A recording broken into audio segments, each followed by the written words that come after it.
One of my favorite things to say is cheap is expensive. And if you go too cheap, it gets so expensive. If you're not doing anything to generate reviews, typically you end up with just a bunch of negative reviews. I think that digital marketing is becoming more and more like traditional marketing. Attribution's not as easy as it once was. Sometimes everyone just thinks like, oh, I should be everywhere. And theoretically, you should, but it's the approach that you take to the channel. Andrew, as we approach Q4 in 2025, what is different in the e-commerce world this year that maybe didn't exist last year or was different last year? What's different? Tariffs. That's the big thing right now.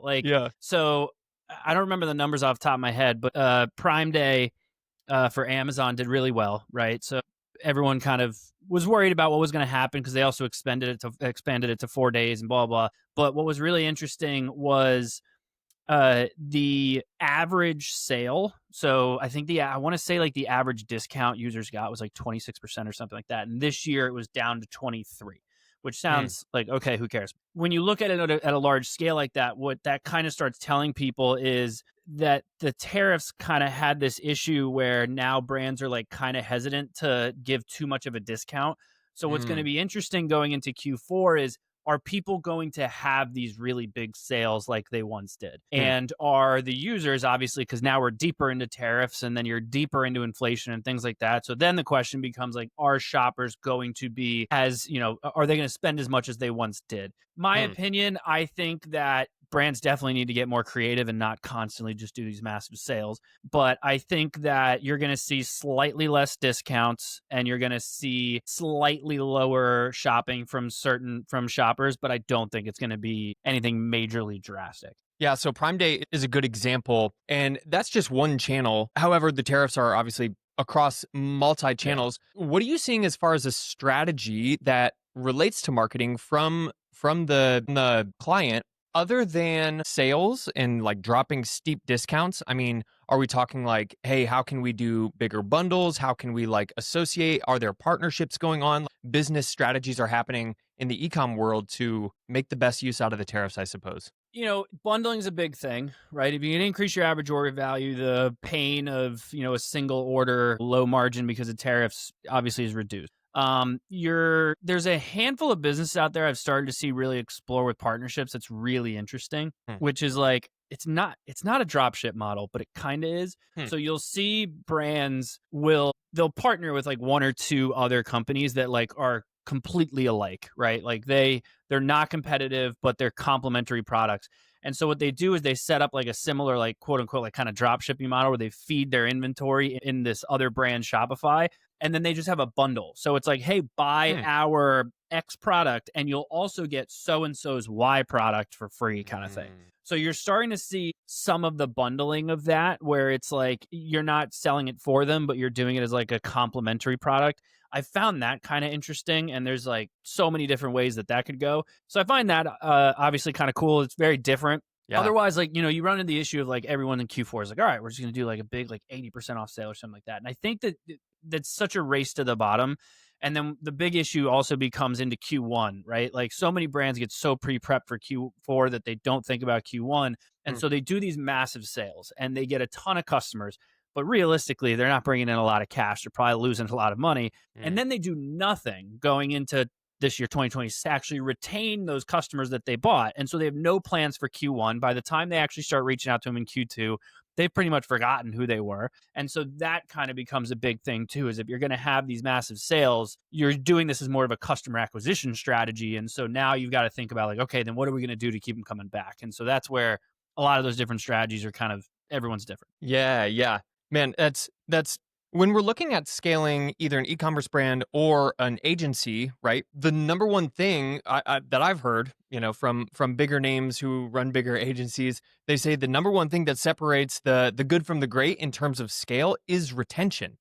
How do you think about customer retention or client retention on the agency side? Ours are, from our end, it always comes to do what is best for the business, not what's best for the agency, right? Like there are so many scenarios where client wants to try TikTok, not 100% sure it's going to work. Let's give it a try. Hey, we're doing it. We need to be the first one to tell them this isn't working. We should kill this. There's no point in this. The big thing I always say about the agency side is because agencies get probably one of the worst reps of all time. Like almost every person that's ever come to us is always like, oh, I got burned from my last agency. Be like, yeah, I assume that's why you're here. It'd be weird if you were happy and yet you're still here. Yeah, right. But the to me, it's like going to a new doctor, right? If you're sick and you go to a doctor and they run a bunch of tests and they can't figure out what's wrong with you, eventually you get frustrated and you leave and you go to another doctor. Well, that doctor is not going to be confident in the tests that prior doctor ran. So guess what? They're going to run all those tests again. So to me, from an agency perspective, my concept is we have to constantly be testing and we have to make sure these are very thorough tests and they're very documented on here's the test we ran. Here's what our thoughts were on what was going to happen. Here's what the goal was. Here's what actually happened. Here's how long we did it. Here's the budget, etc. And so if it works, fantastic. If it doesn't work, all right, let's test something else. Because then from a client perspective, there's no need for them to go anywhere else because they're just going to go to another agency that's going to do all this stuff over again. So it's just about constantly testing and then pivoting when things aren't working, because if it's not working, just you get a lot of agencies that just beat a dead horse and they try to convince you that it's working when it's not. Yeah. That transparency is so key. And I'm sure you see a good handful of clients, especially the newer ones, that will come to you and they say, hey, I see these trends that are working. I see these channels are working. Like I see it on social media. I see it on TikTok, Instagram, and we want to try it out. But for you, in the back of your head at on the agency level, you're like, man, for your current situation, like your budget or your product, like TikTok shop is not going to work for that specific thing. How do you go about like myth busting, I guess, or like steering a client in a direction either toward or away to actually benefit them? Like, do you ever have any conflict in that sense? I mean, not necessarily conflict as much as it's a clear understanding and documentation, because sometimes it's like, we're advising you not to do this. So don't yell at us if it doesn't work, kind of thing.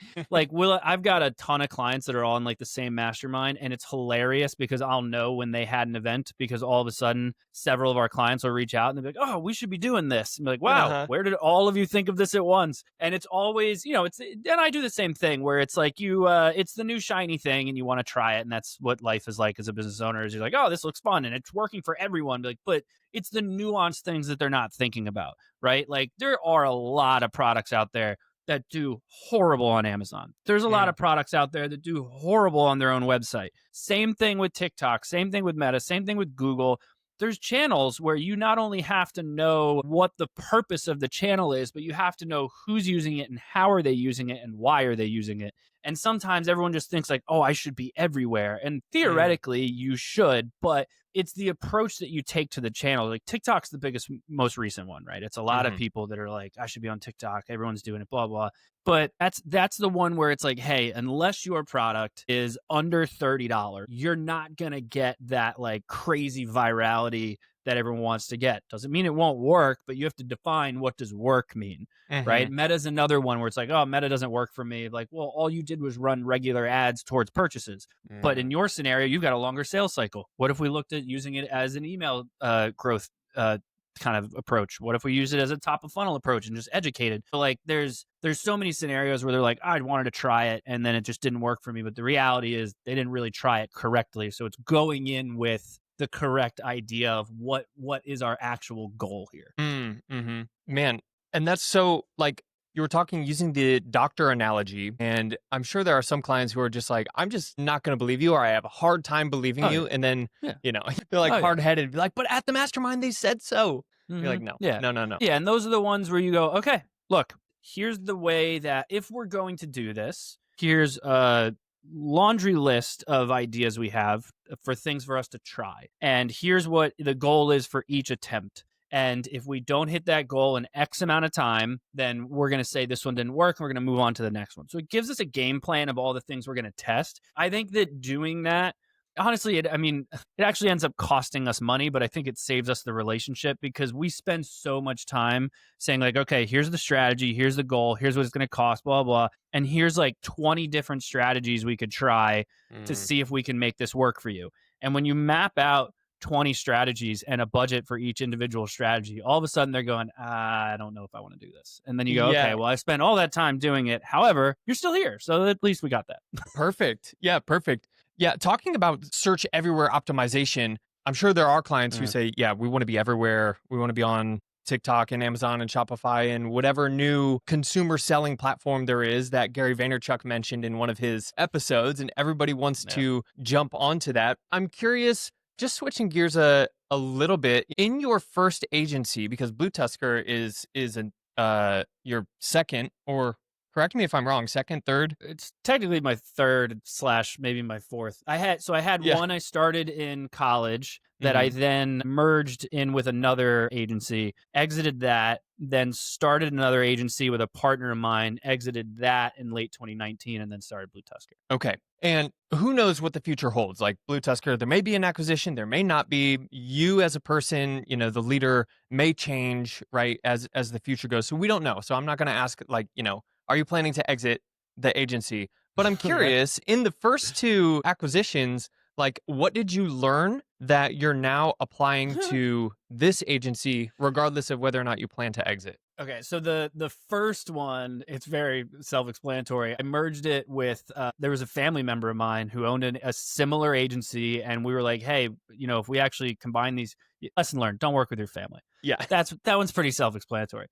The second one, we exited that because I had a partner of mine who was an older guy, didn't want to be in the agency space anymore, and I was a minority partner, so I don't call. And so the one thing that I learned out of that one was, BlueTuskr really was a like, screw you, I'll show you I could run this better kind of thing. You know what I mean? Like I was just, I was like, I know I could have run this better if I just get stuff out of my way. And one thing that we used to do that used to drive me crazy was we would hire like kids straight out of college and train them, which there's a pro to that of, you can make sure things are done correctly and et cetera. But like the amount of workload to train a full service agency of college kids just to keep your costs down was stupid. So my logic was like, hey, my pricing is going to be my pricing, but you're going to get people who've been in the industry for, in some scenarios, like a decade. Like you're not getting some kid we just hired out of college and I've been training him for 2 weeks. Like that's not happening at BlueTuskr. So, in the beginning there was bumps in of like, oh crap, this is going to get way too expensive. And then we figured out pros and cons to it on how to position it and go after a certain clientele. But that was the big thing where like one of my favorite things to say is cheap is expensive. And if you go too cheap, it gets so expensive. And that's what happened at that last agency. And so not doing it. Yeah, I love that. Cheap is expensive. And backing up to when you were saying, talking to a client and saying, hey, look, we have 20 different tests and this is the time frame and these are the metrics we're looking to achieve. And if we don't achieve these metrics by this time frame, we're going to shut it down. That to me comes across as someone who has had experience. If you have someone who says, we're going to run a test for 1 week, and if we don't hit 100,000 units sold, like we're going to close it down. It's like, to me, that might not be the best test. So just hearing that from you is like, man, I would rather pay the price for someone who has the experience that can help me navigate this new world. Because really, like, there are traditional methods of e-com, right? There are traditional methods of e-com, but everything is changing so much with AI. So nobody really knows like what the best methods are in the future. A couple next quarter, we're not going to know. So it takes someone with that kind of experience. I guess, what are some mistakes that you're seeing clients make, or people who aren't using an agency, but they're running a shop, they're running an e-commerce store. What are some of the mistakes that you see your clients making, or people who aren't clients, but brands? One of the biggest ones I would say, in my opinion, is a mistake. Some brands would disagree. It's just one of the things that came off the top of my head. In e-commerce, the smartest thing to do is to sell in everywhere you can. You should have your own website, especially if you're private label. Obviously, Amazon, Walmart, Chewy, or Wayfair, like wherever you're at, right? Be where your customer is. And so one of the biggest problems I see is so many brands treat those individual sales channels as different businesses. They look at their Amazon business, and then they look at their website business, and then they look at, Chewy as a separate. So they look at them like that. they don't look at it holistically, really, which is ridiculous because at the end of the day, you want to know, what did I profit this month? And guess what? That came from all of those sales channels. But as soon as you break it down, you're going channel by channel. And this has happened to us a bunch of times, specifically with brands that are both on Amazon and on your own site, right? Because it's Amazon's where a lot of people go to shop. So we ran a ton of tests where we would actually keep their meta ad spend completely flat for a month, and then we would keep their Amazon spend completely flat for a month, and we would kind of get a baseline month. The next month, we'd do it again. We'd leave their Amazon spend, but we would increase meta by like 10%.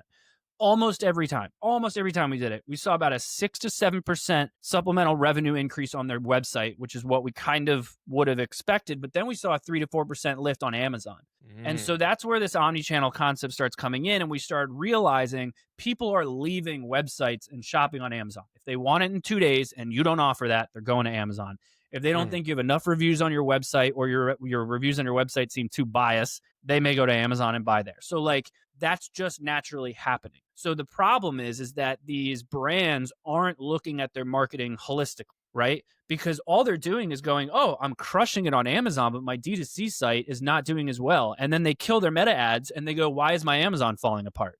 You know, because you're building all of this brand awareness and people are becoming aware of you. They go to Amazon to shop, they find you're there, and then they purchase. So you're actually reducing your Amazon costs because you're not fighting for those really broad keywords. You're just getting more and more branded search, but it's coming from an off Amazon perspective.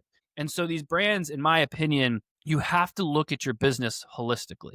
Like, you've got to look at all your revenue from every sales channel. And then you've got to look at all of your advertising spend from every different place that you're advertising, both on and off marketplace.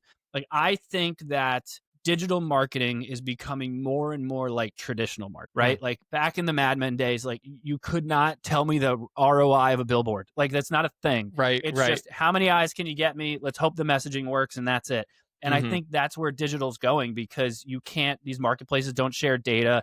Attribution's not as easy as it once was. So like it's becoming a lot more like traditional, where it's like you just have to know what the purpose of each channel is, what your message is on the channel, why you're messaging it, who you're going after, and then watch your overall revenue have a lift, and then make your decisions on where should I put certain budget based on our certain goals.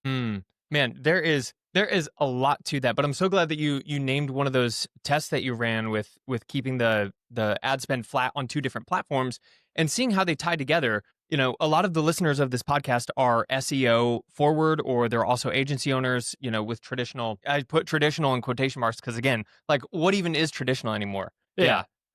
So how are yeah. How are you approaching, you know, being found on LLMs or being picked up by AI, or, you know, is there a strategy when it comes to, you know, e-commerce that's different? No, to be honest with you, not really. Like everything that we've been able to find so far, like we have the way that we structure our agency, even though we're full service, everyone's a specialist. There's specialized departments. So I have a whole team of just SEO people, and they just do SEO things. And so like we've been doing a bunch of different tests, and we've doing a bunch of different like research to see what's going on. But the reality is if you are putting best SEO practices into place on your website, no matter what your website is, it will get picked up by any AI. That's where it's getting most of its information anyway. So as long as you're leaning into that, it should show. Now, then it reads into like the Quora side, the Reddit side, and that's where it gets a little bit like, okay, how do you control that? The interesting thing with Reddit is like it's really hard to game that system. Like they will chew you apart if they sense that you're trying to promote stuff. So there are like little tiny things you could do if you're like super confident that I can mention this brand here in Reddit or whatever. But that's where it becomes like, as you build more brand awareness, you build more customers, people talk about you more. And if you've got good SEO in place on your website, that's going to feed the SEO, which is going to help these LLMs and all different AI and all that fun stuff. So it's not really a whole different approach. You know, there's theories around like you could have someone sit there and talk to ChatGPT about your company for hours on end, and it'll eventually just start to go up. But like it's all speculative. And so I always say, like, you know, everyone's trying to game the system. If you just do it right and do it correctly and play best practices and don't worry about gray hat, black hat stuff, those are the brands that always succeed. You see these $100 million plus businesses, like they're not sitting here like trying to game the system. Like they're just doing it the way you're supposed to do it. Yeah. I talked with a COO of a big agency yesterday, and he was saying like, Our SEO strategy is just to produce a ton of content. And he's like, go Yeah. check it out. Look at our website, abc.com/blog. And I was like, bro, you posted like 3 blogs every day for the last week. And they're all like, 1,000 words plus. Like, Mhm. holy crap, how do you do that? So he has a content generation engine that just is pumping out, long tail content in blogs every day. Are there strategies like that, or are things too trendy in the ecom world to be producing content like that? You know what I mean? No, that's almost exactly what we do. Yeah. It depends on certain scenarios that like, what clip we're putting them out, but it's the one thing that we had to change earlier this year was the content type, right? Mm, Like it used to be try to answer every question on the internet. Now, every basic question has an AI answer to it. So your impressions are looking great, your clicks look like crap. So now it's more of a what content can you create that encourages people to read more about it. So it's not just like, if you're doing like a how to do this, almost none of those work anymore because AI is just eating them up. But if you could do larger, like, especially going into Q4 stuff, you can do like top X of whatever gifts for dad. All of a mm, sudden, they want to know what are all 10. So they want to click into it and they want to learn more. Or you do more like topical pieces and more like almost like journalism to a certain extent where maybe you tag team it with a couple influencers or like you kind of make it mm, a story behind it. And so then you have to start thinking like your blog, while it's answering questions and you're trying to bring people in from an SEO perspective, you also have to give it a bit of a voice because now you got to encourage people to want to come read it. So just like you would for like a news outlet, you want to know like how that overall voice is going to be something similar to that. So we're the type of content we've gotten away from the informational stuff and more of like transactional navigational type of things. interesting. What about experiential marketing? I'm talking like in person, something that we can do that makes a splash, let's say in like a big city, New York, LA, Miami, Atlanta, whatever. What about experiential marketing where you're promoting a product and then backing it with PR that then gets turned into digital PR? Are you doing any sort of even partnerships with other agencies that specialize in that? Or I guess a more concise question is, how are you approaching PR/digital PR? We don't do a ton of it. I really try to, when you're full service, it's like they think, oh, you do everything. Like, no, no, no, we're full service marketing. And Yeah. then you have to draw a line of like, what's marketing, right? Mm, Because I mean, technically, how people look at a product. And now all of a sudden you're doing product development. And so, like, we mm, try to really draw a line. In my opinion, PR is a little bit outside of marketing to me. Only because there's a slight sales element to it, and you have to have those relationships with journalists and things like that. And like that's a whole different beast. So usually that's a tough one too, because usually people are like, oh, I think that still is marketing. Like yeah. we don't. I can't do it. So I don't know what you want. Yeah. But we partner with a ton of agencies that do it. And so we just partner with them, work it out with them. From an experiential standpoint, really kind of depends. Everyone and their mother loves to do pop-ups now. So they'll do some pop-up in whatever city they're in. Or, we'll have some more like local based stuff where we'll have a couple brands will do like warehouse sales. So they'll Mm, literally just, you're driving into like some random area, but there'll be all of a sudden a tent outside and they're selling all their stuff for like nothing just to kind of clear out warehouse space. So hmm. there's things like that where then it can be interesting to incorporate PR that then obviously helps you from an SEO perspective. But we partner with agencies on the PR side. We have partnered with agencies on the experiential side more for like larger scale, like events and pop-ups and stuff. Speaking of partnerships, UGC content and influencers, whether that's like big influencers or more of like the local/micro influencers, do you have an internal team that manages that, or is that something you also partner with? That's an internal team. Yeah, Okay. we've got a whole team for that. I mean, I feel like you have to at this Yeah. point. Like, it's damn near impossible to do social media organically or paid without having some type of UGC or influencer stuff in play. Mm-hmm. There's a handful of platforms out there that we'll use to speed things up, mainly from like seeding micro influencers. Mm-hmm. And then obviously there's a handful out there that help from a UGC perspective. At this point, I mean, obviously it depends on the product line, but we've got a pretty good base of just a library of all these creators we've worked with in the past. The bigger ones, the bigger influencers, you kind of start to figure out their rates, what they like, what they don't like. The seeding ones, they're a little bit easier to deal with, but quality over quantity. Yeah. Right. Um, But yeah, no, that one we typically keep in house. Do you have like an experimental budget for each client or even overall as an agency? You know, you get I think Google was the one who kicked this off, but they're like 20% of your time should be spent on something experimental, like asking your employees to use their creativity and think outside the box.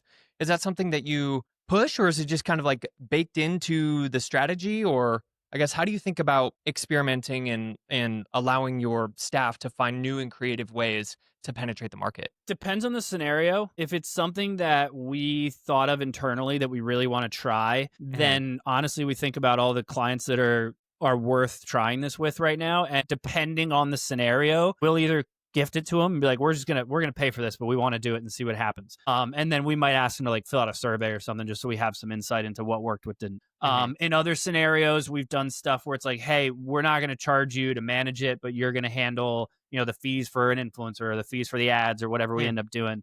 But like, if there's something that we want to experiment with, where like, hey, if this works, we might want to roll this out to a bunch of other people. So then that's usually where we try to figure out like, let's just give it to them so we can get like a case study around it and then do more with it. Yeah. With the review part of your clients, leaving reviews at BlueTuskr, or your clients' customers leaving reviews on Amazon, or, being vocal on Reddit, or even on their website. Reviews are like one of the, I think, and correct me if I'm wrong, reviews like are one of the main things that LLMs are looking for. They're like, they want to see the customer Mhm. experience. Like, how do you pull reviews out of customers for your ecom clients? It kind of depends. Almost like a typical abandoned cart. Like a lot of people lean in on doing an abandoned cart email and be like, hey, you haven't bought this and you were here an hour ago. Here's 10%. Like, well, slow down. Maybe they're busy. So, like, my Yeah. thing's like, hey, do a couple emails, remind them, wait like a day or so, and then offer them a sale if you want to do that. Mm. Similar approach with reviews of like, hey, just ask them for a review. Maybe they'll just leave you one. But then sometimes, you start to throw in like, do we want to do some incentives for them to leave you a review, things like that. Mhm.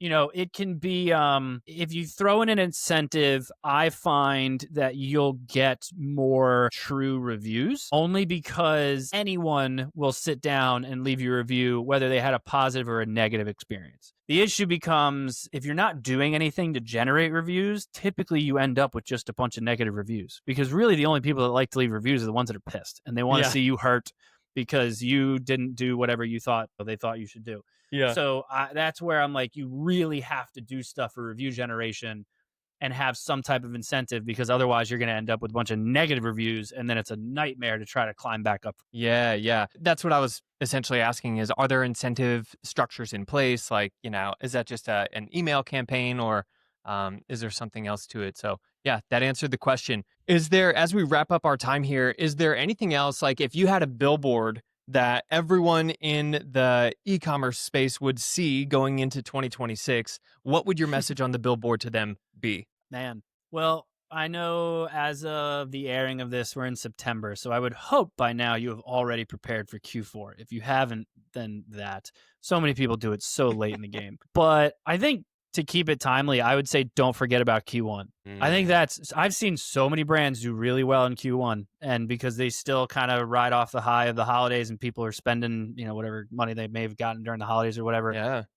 but so many brands don't do anything in Q1 and it's so stupid to me. I'm like, Hmm. you spent all this money in Q4 to acquire these customers and now you're just going to go quiet on them for a good 2 months. Yeah. So that would be it. I love that. I love that. Yeah. I mean, thinking about 2026 strategy at the end of the year in Q4, finding some time to carve that out for the next year, as opposed to like, all right, let's just get through this Q4 push. And then Yeah. even in Q1, now we're going to plan Q1. It's like, dude, yeah, what are we Yeah. doing It here? makes no sense. Awesome. Well, Andrew, thank you so much for being here. I really Yeah. appreciate your time and looking forward to chatting next time. Where Appreciate you where having can me. people find you online? Anywhere, man. BlueTuskr.com, BlueTuskr, or any social. It's all BlueTuskr or me at Andrew Maff.